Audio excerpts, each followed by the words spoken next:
Women, a podcast and live show for survivors and the leaders who support them. I'm your host, Kelly Humphries, a survivor of child sexual abuse, advocate, author, speaker, ambassador, a lover of all things outdoors, with over 15 years of law enforcement experience. Please support me in my mission to break cycles of abuse and trauma. You can help by donating to my Patreon account at patreon.com/Kelly Humphries.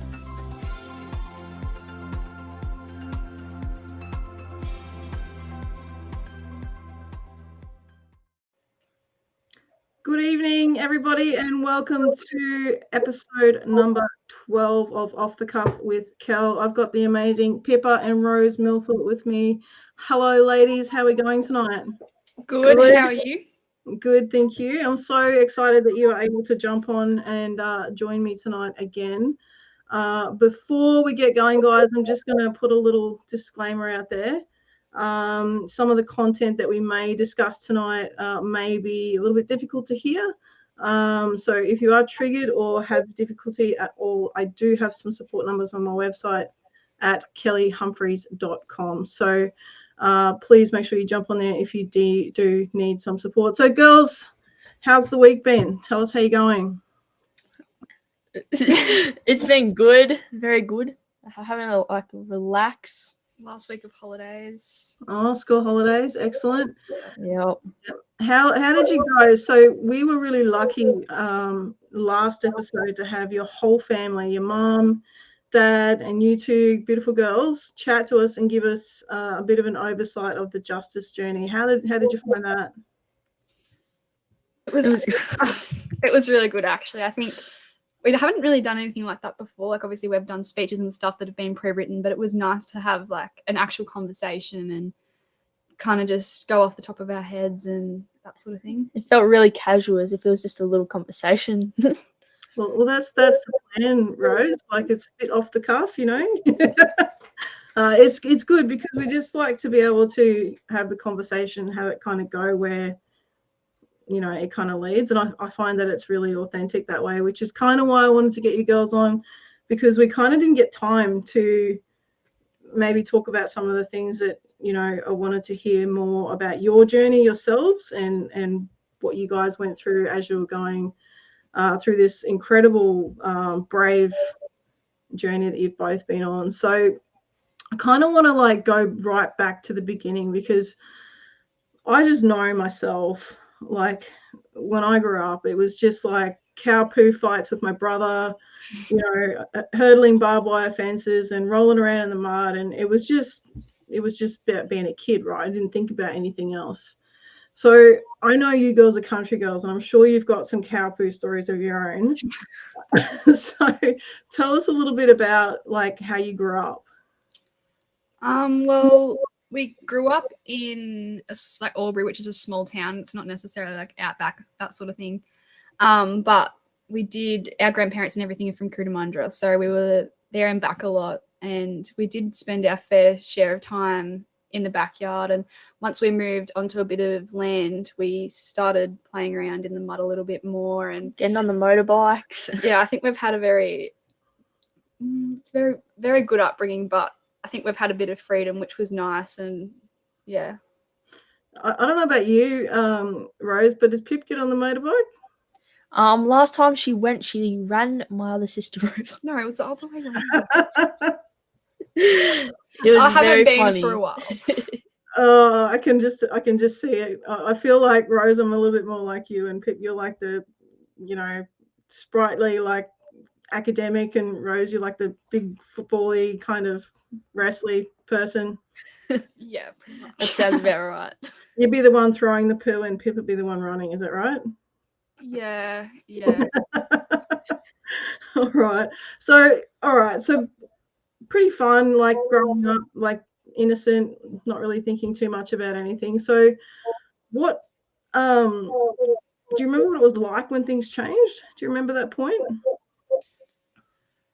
I didn't feel much. It's going to sound bad, but I didn't feel much change at the start because I didn't really understand anything. All I know is that I knew something was happening and that it wasn't right, but I didn't understand much of it. So it didn't really feel like a change to me. I'm not sure about Pippa, but Yeah, I reckon I'm pretty similar. Like, we're obviously so young when we disclosed and that sort of thing. So I think, although, like, yes, there was probably some changes, it was kind of more, we didn't really understand the situation, so we kind of just like kept going about our lives. It was just a whole part had changed, but we hadn't really felt the depth of that, and we didn't really understand it yet. So I don't know how much really changed for us.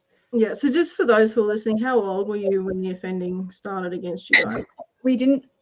I couldn't tell you when it started, but we did disclose at 5, and I was 8 at the time. Yeah. Okay, so you were 5.5, Rose, and Pip, you were 8. Is that right? Yeah. Right. So very young. So it would have been hard to remember a lot of those things as young ladies. Yeah. Yeah. So what do you remember before you were able to say anything? What was it like for you guys? It was just casual. It was I don't think I don't really remember back that far. I don't really remember a life before anything. Like, I think we're kind of just, that's so in the past, and we were so young. Like, there wasn't really anything that we can distinctly remember about it. It was just the sport and the school and the friends, and then just the casual growing up phase. We hadn't grown yet, so still growing. Well, I think it was really important last episode, your mum and dad sort of said, they tried to keep everything normal. So did you guys feel like it was just normal? Yeah. And I think that's like kind of what I was saying before. Like, we were young and we didn't really understand it, so nothing really felt changed to us. Obviously, there was a part that was different, but it wasn't so significant that things were different in every aspect. It was just that one little part. Yeah. I think that's a gift that your mum and dad, that they made that decision for you guys, just to kind of move through it and try to keep things as normal as possible for you guys. Because I think I might have mentioned it, but like, we as adult survivors now, and both of you will kind of know this, we look at healing and we go, oh my God, this is so big. Like, I don't know how to deal with this. I don't know what to do or how to get through this. And we just make it so huge. And, I want to encourage survivors that to kind of embrace it as you go along, like embrace your healing, keep things normal, like when you need help, get help, and try not to make it such a big thing. Would you guys agree with that? 100%. Yeah, 100%. Yeah, I definitely agree with that. I think as long as we kind of try and keep things as normal as we can, we're not changing anything, and it's not throwing us out of perspective and that sort of thing. So I definitely think that it's about every individual and every situation is different. But yeah, I think it's nice the way that mum and dad especially went about it and that sort of thing, trying to keep us in some sort of line. Yeah. Do you reckon for you guys that's helped you to have good strategies to look after yourself kind of in everything? That makes sense? I think yes and no. I think we've kind of had to develop our own strategies and, grow in ourselves as well as with the help of mum and dad and everything, that like the way that they helped us to keep things normal. But I think obviously there's sometimes that you just can't keep things as normal as you want to. So yeah, we definitely had to develop some, but we did obviously have some help with that, and that's helped us with what we do now and that sort of thing. So yeah. So what are Pip, we'll go with you first. What are some strategies that you have that help you when you're starting to get anxious or overwhelmed? Yeah, for me, it took a long time for me to kind of develop something that worked for me, and it took different people trying to give their 2 cents and that sort of thing. But I think for me, it's kind of just taking my own time, going and being alone. Also, like, knowing that I have people there and that sort of thing. But I like to be alone, collect my own thoughts, think about what I need, and then go and approach mum and dad. And I think they've kind of adapted to that now as well. So they know that I will come to them when I'm ready. But yeah, it's not like I keep it to myself, but I just have to kind of put perspective on it before I go out and try and get some help from outside. But yeah. One of the ways I help myself is like going to go play my football, do my sports, and then I'll reflect on everything, and then I'll be able to tell mum and dad, and then it's just kind of just goes with the flow. And obviously, like, footy makes me so happy, and listening to my music makes me like think about it and think about what's going on and how I feel to be able to process it. And yeah. No, that's really helpful, because I know there's a couple of young ladies, just a bit older than yourselves, watching tonight. So I thought it might be helpful just to, put some of your strategies out there. So that's really cool. Yeah. So talking about, so when you spoke up, I know when we spoke last time, we kind of didn't really get to talk about it, but I know from reading the article by news.com.au that you had this superhero cape, Rose. Can you just tell us a little bit about what you remember about that journey of talking to Mum and what that was like? Oh, I don't remember much of it, but one of the things that I said, I came home and I threw my cape on the ground and I said, Mum, it didn't work. And then obviously I said, like, he found me.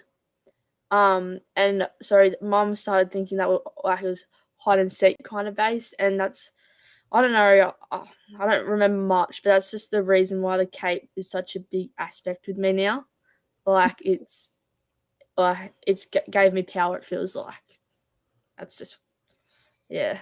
I have power undies, but I try not to wear them on the outside. People frown against that. Yeah, I think that's fair. So Pip, for you, what was it about you how did you end up speaking up? What was it for you? It was Rose. There was no way that I would have done half the things that I've done, or even the initial disclosure, anything like that, if it wasn't for Rose. Like, I think just her speaking up gave me some sort of bravery, going like, my little sister can do this, I can do it. Like, I think that was just the driving force, was definitely Rose.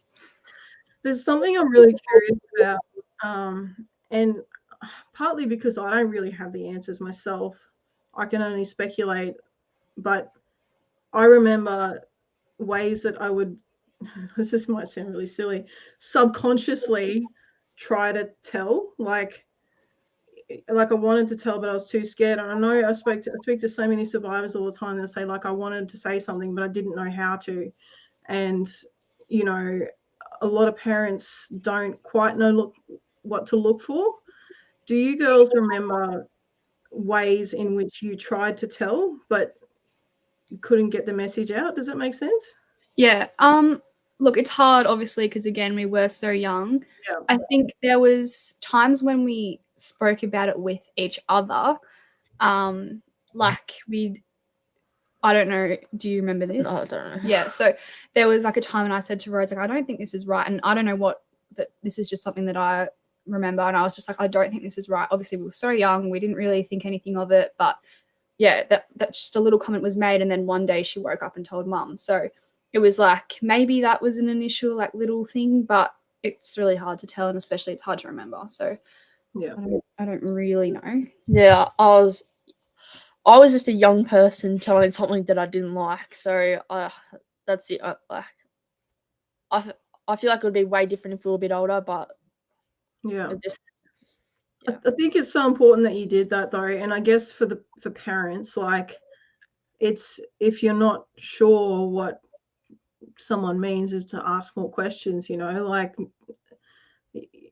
you, it did probably sound like a hide and seek thing, but it's so difficult, I think, when kids are trying to speak up about something but don't really have the words around it. And that's why I'm such a big advocate for, preventative behaviors and kids learning about their body parts and being able to talk about it and say, this is what's happening to me.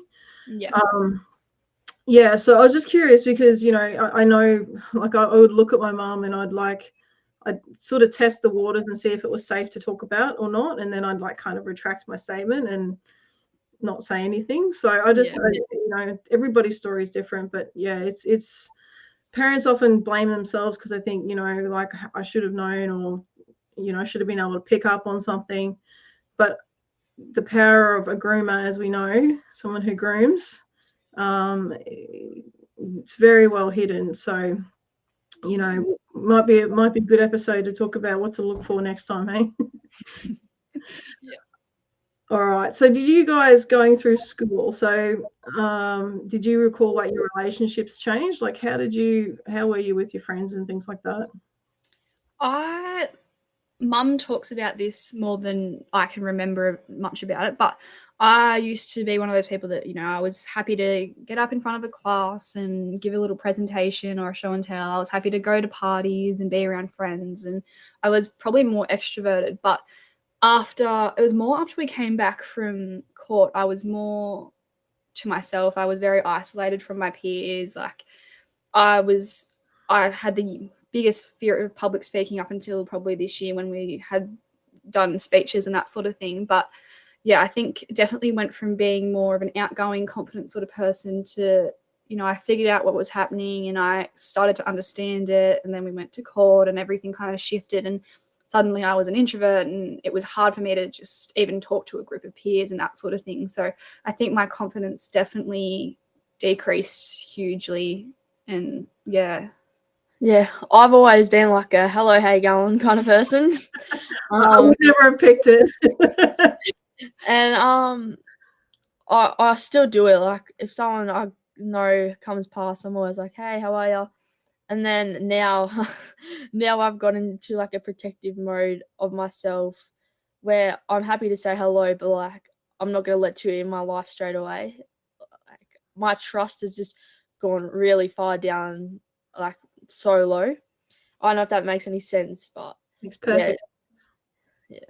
Yeah. Your trust has been broken, so people have got to pass the new level of getting into Pip and Rose's life. It makes perfect sense, and it's good. It's a healthy boundary to have, So I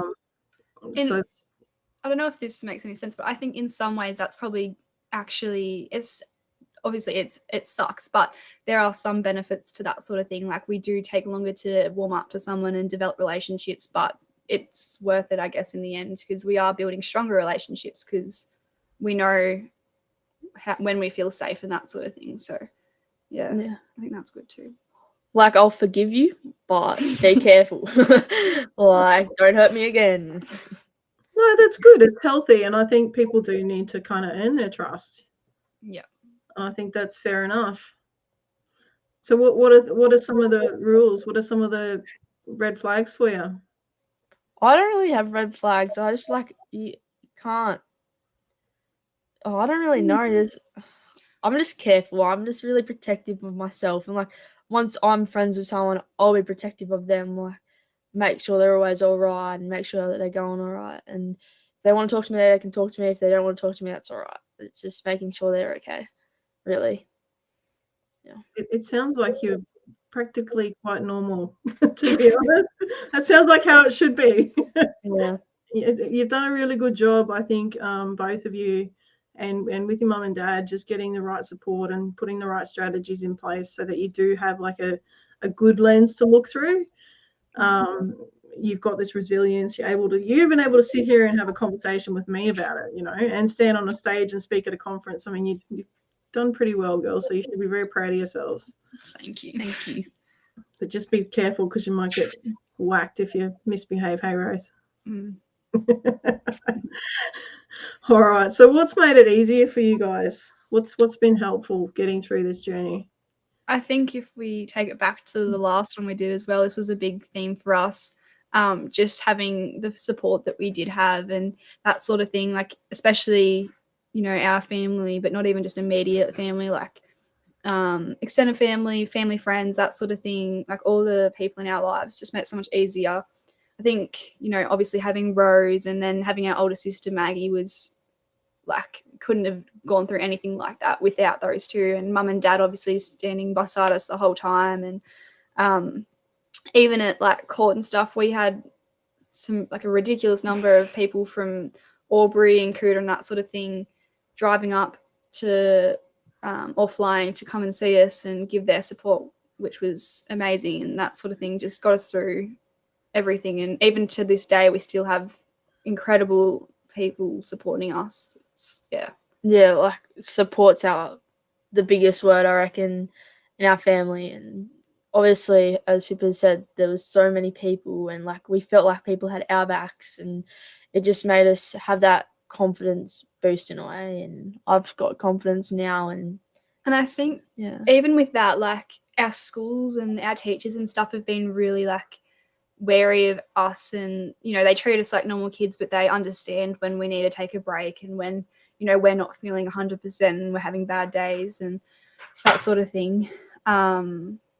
And like I've had, like, even in year 5, I went to court and I had this one teacher, and she, before I left, she made up a little box for me and wrote little notes for every day and that sort of thing. And so, I still had that sort of sense with me when I was there. And yeah, I think it's been amazing.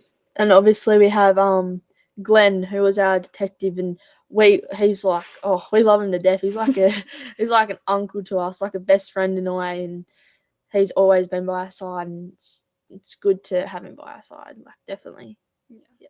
That's really positive to hear, because a lot of detectives don't always have a positive result and they don't always get to hear the good outcomes. So I think that's very validating, particularly for those who are police doing the work out there. And, it's nice to hear a good outcome, even though it was very difficult for you girls to get through that process. So I do want to just go back to the court process really quickly. I know there was something really significant that I think it was something you said, Rose, about, you're able to speak up, and that was great. And then you got to go to court, but then you had to give your testimony again, but then you were told by people you had to be quiet again, and that really made you upset. Yeah, it was kind of like just a massive setback. Like, you go from getting told not to talk about the whole thing, and then not to talk, and it's not a good feeling at all. It's confusing, makes your head like in all different places. It's like you're scribbling in your mind. It's confusing, very confusing. Yeah, what was it like for you, Pip? I do agree with everything Rose is saying. I think having exactly what she said, you're told by the offender not to say anything to anyone, and then you're told by the court to tell everything and then you shut down again and don't speak about it. It's not necessarily like you don't want to tell people. I think it's just very invalidating. Like, you feel guilty for everything you've been through, and it's definitely not how you should feel, and you kind of feel a bit like it's everything that's happened is your fault and that sort of thing. And it definitely is not, but it definitely does invalidate your feelings, and yeah, it's not great. It's like a stab in the back. Yeah, well, did it make you feel like you had to scramble to get answers, like you went through cross-examination and things like that? Yeah, I think it was kind of hard because when we're told not to say anything, and especially with the time frame that we had in between disclosure and court and that sort of thing, we just I know I personally got everything out of my mind. I was like, I don't want this to be like my life. I don't want it to be anything like that. And yeah, I just didn't have any thought about it. So then when we were being cross-examined, we were asked questions that I could never even imagine being asked. Like, I don't even know how to explain what sort of questions they were, but you're trying to be tricked and that sort of thing. And so then you don't know how to answer things, and you don't know what to say. And yeah, it's a very confusing and very belittling process. I think that's a very good word for it, Pip. What were you going to say, Rose? Well, I reckon Pip used a good word there, which was a tiny word, but a good word, which was tricked. Like, you go in with, okay, I can do this, and then they put through your mind as if you can't do this, and they try to shut you down and discourage you and use your age against you, and it makes it even worse. And then you're trying to forget about it, but then you have to remember it, and it's really it's shocking. It's horrible. We don't have to talk about it anymore if you don't want to, but I think it's important for people to understand how difficult it is once you get to that court process, and what it's like for kids. So how old were you when you went to court, girls? I was 11, so Rose would have been about 7 at the time. Yeah. Yeah, it's not easy for a young person to have to give like a full account of the things that have happened. Yeah. And nothing short of what you were explaining sounds to me like gaslighting. Yeah. You know, and I don't agree with that part. I realize, you know, the course of justice is that everybody gets their day in court, right? But it doesn't always favor the victims of the crimes. And I don't think for kids that's fair. And you know, there's lots of things being done to work on the system. So you made some changes with your Brave Story Girls. So tell us a little bit about that from your point of view. So originally we didn't really know what we were going to do. Rose decided that she wanted to make a change or raise some awareness and, you know, about just sexual assault in general. And so it started off with just a little kind of campaign. We're going to go on a bike ride, that sort of thing. And then Mum knew about the pilot evidence scheme sort of thing. And she thought that, you know, we could use our experience to kind of shape a better experience for other people. And so we got in contact with Nina Funnell, who obviously started the whole campaign alongside news.com and that sort of thing. And she's she's absolutely amazing. Like we would be nowhere without her. Like we wouldn't be this far, and it was all thanks to her. She's brilliant. And so obviously Nina got our word out, and then we started a petition, and we changed the way that kids will give evidence in court. So it's pre-recorded. There's no cross-examination. It just makes it so much easier for kids and that sort of thing. So yeah, I think that's what we did. Yeah, I remember how we went to meet the former premier, and he was amazing. And we're in the elevator, and the news.com team was in it, and it just felt like all our aunties were around us. Like it just felt like that amazing support, which is amazing. So it felt good to have that support. It's just so beautiful. I got like goosebumps. It is cold, but I got goosebumps. I just think it's so wonderful that you girls have got, and I know you had the support to do it, but at the end of the day, you're the ones that are standing out there. You're the ones that are sharing your story. You're the ones whose face is on the newspapers. And, you know, what was that like for you guys?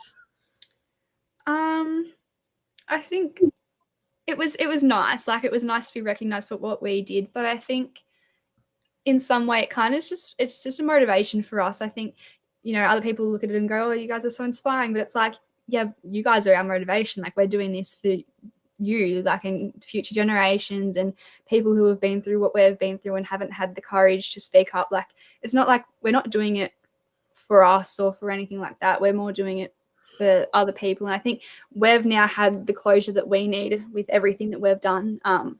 But we want to give other people the chance to feel that sort of thing as well. So yeah, it feels good knowing that, you know, everyone's kind of part of the process, but it's definitely a motivator for us to continue doing what we're doing for people that don't necessarily have the resources and that sort of thing to do it for themselves. So yeah, it's a good feeling. Yeah, I know while doing this, it's built my strength up a lot, and that's what I've been, and my courage and my confidence, and it's really thanks to everyone, but thanks to like Pippa. Like I wouldn't be here without Pippa, and you know, it's just I got chills now.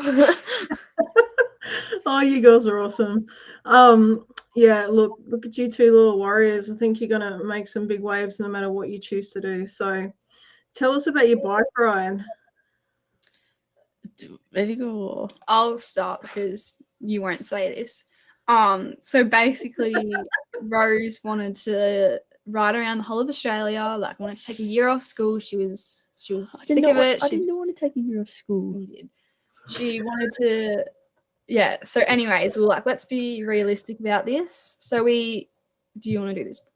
Talk about where we went from and where we went to. That's You can if you want. Okay. So we went from the Downing Centre in Sydney, which was where our case was held, back in 2016. So we rode from there and we made our way through some different little towns that had some sort of significance, like Newcastle, which was where the pilot scheme had kind of originated from, and ended up in Coffs Harbour, which was where Glenn, our detective, was living. So we kind of wanted to finish at a place where it kind of all started, or with the person that it started with, or like the journey to justice kind of started with, which was him. So we thought it was important to kind of incorporate him into that. And we had so many people join us on the ride. We had people who brought their bikes down, who just rocked up and stood in the rain and cheered us on and that sort of thing. And obviously I wanted to go, is it the highway, like the M1? I can't remember what it is. But it was something and obviously mum and dad were a bit, that's a bit dangerous, let's not do that. So I went on the mountain bike trails and did at least 40 Ks a day, I reckon. Something like that, yeah. And until we got there, and people were riding with me. I know Glenn rode with me. He met up, and it was like it was amazing. Like, it was such a good outcome. And we had a family follow us from the very beginning to the very end. And I think in some way they are like up there with our biggest support, like our little cheerleaders. So it was amazing having them. And like the little girl, she's only in primary school still, and she rode nearly every kilometre with us, which was incredible. But yeah. But you guys are rock stars. Would you raise like $25,000 or something? Ooh, I don't know if it was like I think it was $15,000, and we got a ridiculous amount of signatures on the petition. Yeah. So in the end, you guys have changed the New South Wales court system and helped to implement, I can't remember what the program's called now, but to help children, obviously, in the New South Wales court to go through the system so that they're not traumatised in the same way that you guys were. Yeah. I'm kicking myself now. I can't remember the name of the program. It's a part transcript, but it hasn't. This is where Mum comes in. Yeah. That's We've right. had that many times, but I can't remember it. What a fantastic legacy though, you girls. So well done. Thank you. What was it like, so talking to Nina about this whole thing? Oh, it was kind of like this sort of thing. Like, it was kind of just, had a conversation, and she made you feel so comfortable. And obviously this is what she dedicates her life to doing. Like, she takes on stories like this and, helps people have a voice. So it was nice to have someone, she validated everything we said, which most people that we've come across have. And she made the whole thing so easy. And I mean, her team that was like news.com and her obviously working together with us, we got to do we got to have some amazing experiences, like going to Sydney and going to different offices and, being on camera and that sort of thing, which we have never done before. But she made us feel so comfortable with everything. And I feel like a VIP. It was so cool to be able to tell our story to one person who was then able to make the change that she did with our words, and just like making a new friend. Like, yeah, it was a very cool experience, and like, we are so beyond grateful for everything, because we would not be talking to you right now if it wasn't for Nina. So yeah. No, I think you've done a wonderful job, and Nina, obviously, knows what she's doing. But yeah, it's great that you were able to get the traction that you were through those guys, and I think that's just fantastic. Yeah, one of the things though was it sucked that we had to get the media to help us make the change. Like, that we had, it was, like, the fact that we needed them to make a change, and it makes you realize how much the world need developing. That's developing. Yeah, I know what you're trying to say, because it's something that it should be not a difficult process for a child to give evidence in court, is what you're trying to say. Yes. And it shouldn't have to be that we go to the media to get something that should just be a natural and normal human right. Exactly. And it's sad that, as much as like, it's amazing that we got to experience everything we did, but it's sad that, we had to be the ones to do that. Like, as children, we had to be the ones to say this isn't right. But I mean, we've come a long way from where we were this time last year. So yeah. Well, your voices will echo for many, many years, ladies. It's very, very, very good.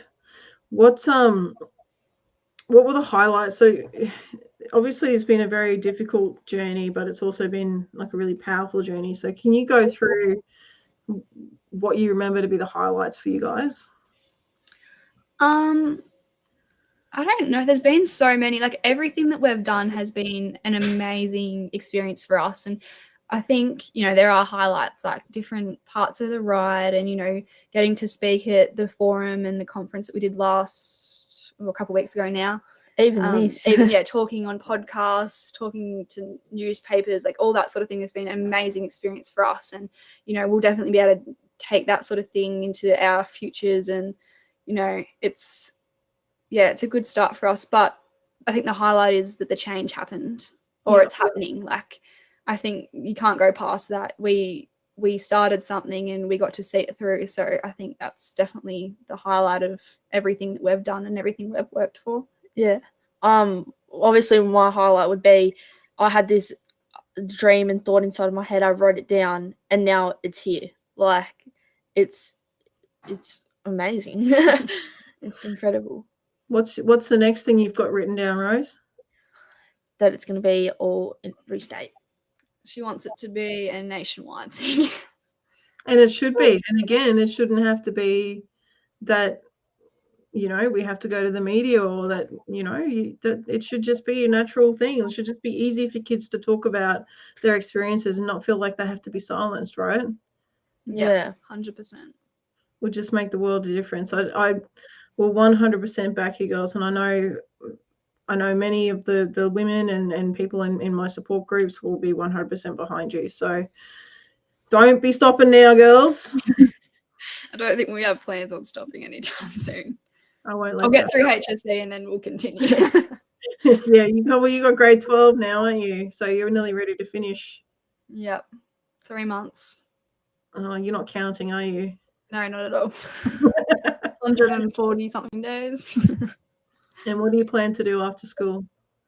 Well, I want to do a double degree in paramedicine and nursing. Have to get into that first.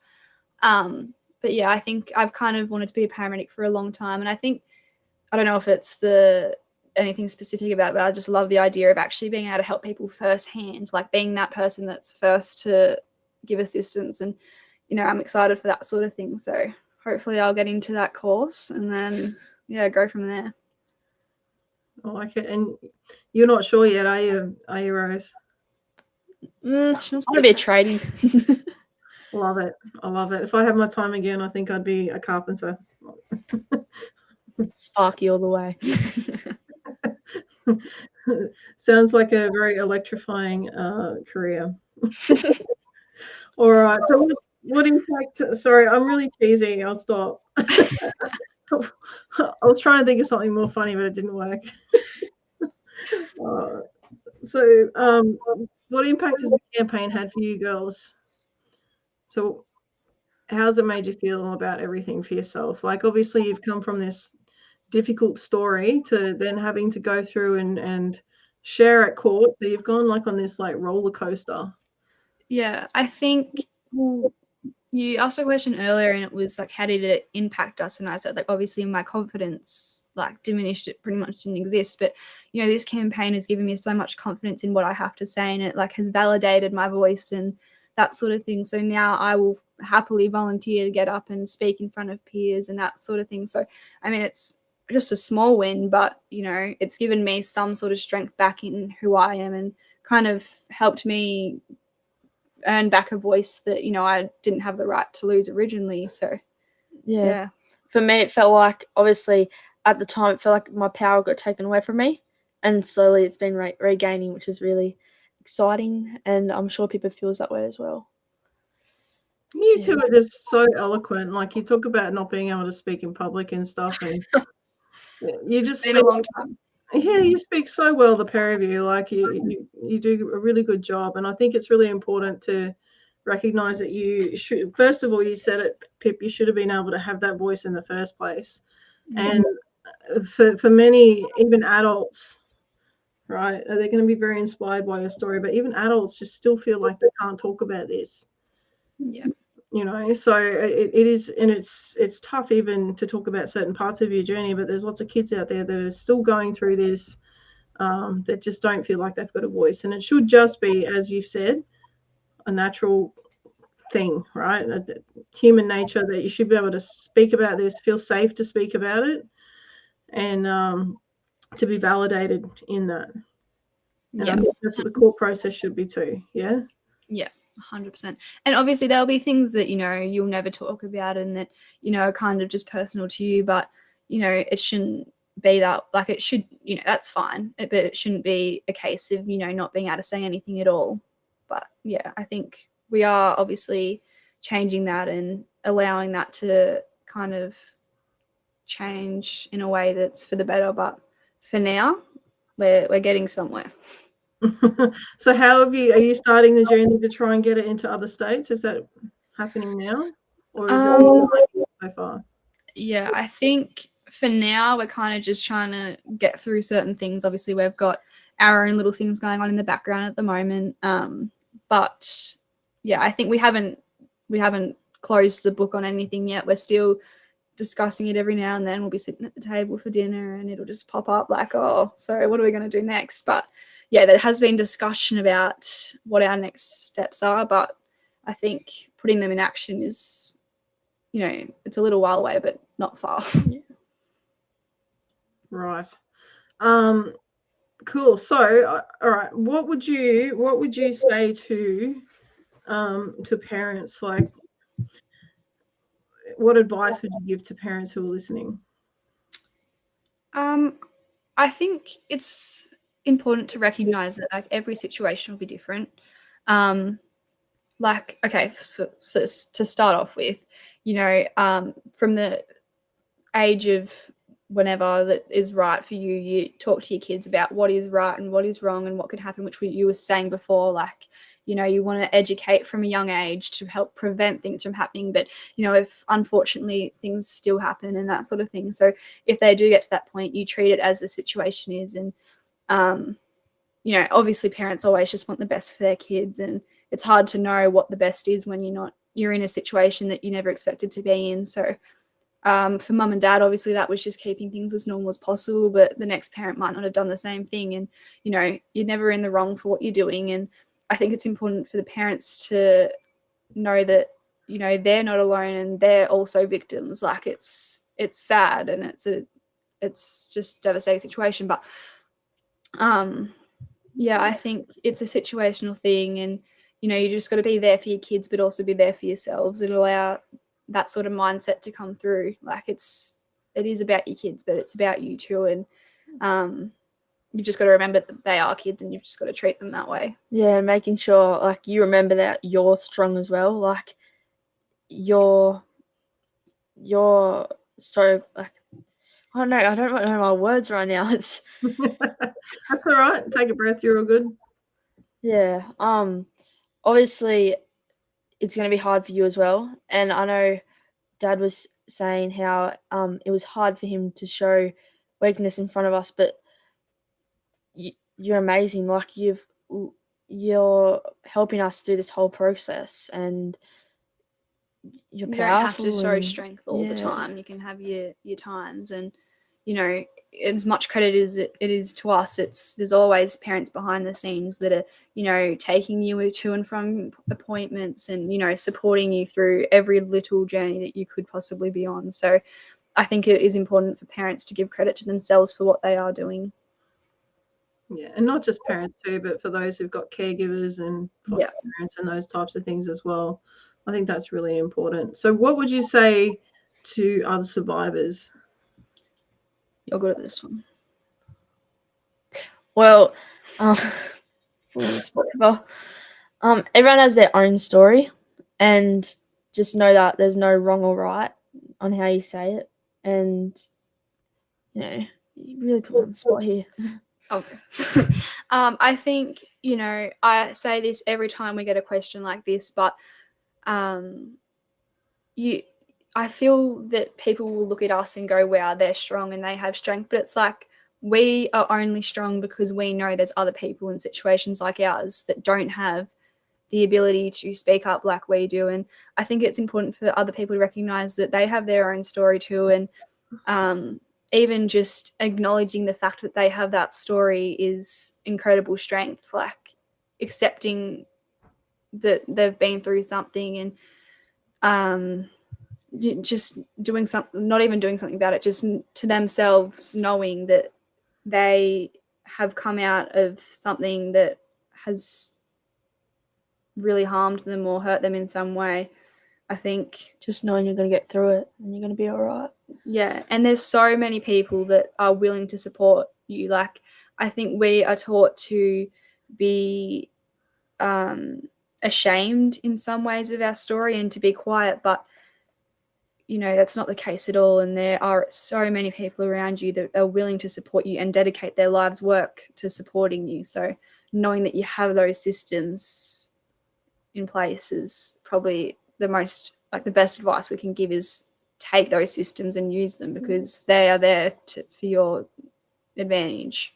But yeah, I think it's really important. A lot of people won't get help because, like you said, Pip, they feel like they're ashamed, and and there's a lot to be said about that. And if you are a survivor and you're listening, I'm creating a course for survivors, which will talk about all of the victim blaming and the emotional manipulation that happens during the grooming process, and that shame comes out of that. So it's definitely not easy for survivors at all to even trust someone to be able to get that help in the first place. But it's very important, as you say, to get that help and use those services, particularly specialist support service, because child sexual abuse and those types of things are very specific, and not every counsellor has an intricate knowledge of what's going on with that type of thing. So it's really pays to find a specialist in the area, right? Yeah. So definitely. And they've got sort of a bit more of an idea about some of the processes and the grooming and all that sort of stuff to sort of help. So you guys have had extensive support and counselling. So obviously that's we talked about that last time, was how helpful that was for you guys. Yeah. So you obviously continue to do that, and what would you say to other survivors about getting support and helping to look after yourself? What would you tell them to do? I think for me it was hard to continue getting support after the court case. I think beforehand, we were young, we were just doing what we had to do, and it was amazing. Like, we were going and we were having fun while also being able to debrief and let certain emotions out that we didn't even know we had. But yeah, when we got home, I kind of stopped, and then I think especially over lockdown, I had a bit of a hard time. So I went back to getting that support and counselling, and just being able to talk to someone about what I was going through just took a whole lot of weight off my shoulders, which, I didn't necessarily know I had. Like, I knew that I wasn't feeling great, but I didn't know how, the magnitude of it until, I went and actually spoke to someone about it. And even now, I'd happily go and talk to someone. It doesn't necessarily have to be someone specialised now, because it could be about anything, but I could go to school and I would just go to the wellbeing office and say, look, I'm having a pretty crappy day. Can I just debrief? And it's really important that I can do that, because then I'm not forcing myself to keep it all bottled up and then have one big episode later on. I think even for Rose, you kind of do fun stuff now. That's kind of your outlet, I guess. Yeah. One of the things I used to tell myself, I'm not, obviously everyone's different, but it's going to be hard, but you can do it. And just know you can do it, and you're brave. It's one of the biggest things I told myself. You're brave. If my head started getting to me, it's you're brave. Yeah. It's really what I did. That's good though, and I think it's actually really important. I know you're putting your head down there, but I think it is really important, Rose, because for the longest time in my life, I felt like the biggest freaking coward. Even up until adulthood, and it wasn't until I was writing my book even, and I started to actually internalize. There's a big difference between saying something and internalizing the actual belief, right? And yeah. I thought I was a coward because I didn't say something for so long. And I was like, man, how could you be like that? Until I understood what a perpetrator does and how they manipulate and how they groom and how they trick. And they don't just trick you, they trick your parents. They trick your parents first in order to get access to the child, right? And until you learn about those things, you sit there and you blame yourself, right? And so people don't internalize this whole belief, and then, you know, like I said, I thought I was a coward for the longest period of time until I was like, do you know what? You were a little girl and you had to like stand up to all of this stuff. You had to make big adult decisions that you weren't meant to make, you know. And so it is so important, actually. So don't you ever bow your head down again when you say that, because it is so important for survivors to know that they really are brave, and their little person is brave, and their little person had to stand up and, you know, against this adult person who was hurting them and scaring them and confusing them. And so if you are a survivor out there, you did nothing wrong. You have nothing to be ashamed of. You were brave. Right, Rose? Right, Pip? 100%. 100%. Yeah. And you got to, you know, remember that. And that none of this is your fault. So, you know, and the girls have said that today so many different ways. But the damage that happens because of this is so significant, and the more we can do to listen to children early and to believe children, the better chance we're going to have. So yeah, what else would you like to share, girls? What messages would you like to leave with our audience tonight?